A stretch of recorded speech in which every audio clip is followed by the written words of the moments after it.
محترم او دا ولې داسې حالات راځي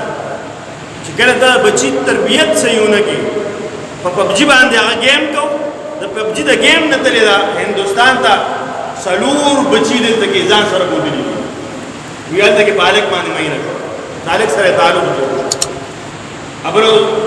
پاکستان یو جنې تللی دا سن بعض نوجوانان ته خبر دي لکه شران کیسه نه کومه چې کیسه کوم زما د یو مقصد دی هغه د سره کوي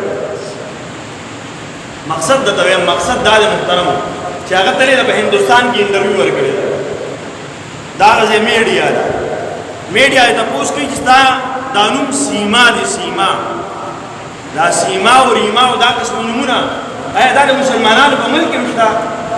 مسلمانانو فاطمه نوم دي عائشه نوم دي هغه ته وینا اوس هغه دور ختم دی وي دا هغه خلک دي چې کوم مولیان دي خلک دي او دا نمونه اوسم دي اوس هغه نمونه ختم شوي دي اوس ریما سیما دی وجه خلک دي د انډیا فلمونه موږ ډېر ګورو موږ ډرامې ډېر ګورو اوس خلک نقل د ډرامو نه کوي هغه د قران او د صحابه کرامو او د احادیث هغه نمونه ختم شوي دي الله قسم په دې خبره جړه پکار ته جړه د هندوستان د میډیا هندو دي تاسو کوي فاتحه درځي سورته فاتحه وینه راځي د سحر موږ د پدې سورہ رکعات د وینه راځي هغه خپل یو سوال چوت کړی دی زه دا سوال کوم چې آیا زموږ مسلمان دی حد ته رسېدلی دی چې هغه ته د مانځه پته نشته هغه ته د روژې پته نشته مونځ کله به دې کوو صرف په رمضان کې به مونځ کوو صرف په رمضان کې او د رکعتونو ته پته نه وه یو سنت ته یاد دی هغه ته بس د انډیا کس دی هندو دی هغه ته سورت ثنا ته یاد ده ثنا سبحانك اللهم هغه دې ته سورت وایي او کې دا سورت د قران ثنا سورت ته یاد دی او دې ثنا سورت محترم او دا ولې داسې حالات راځي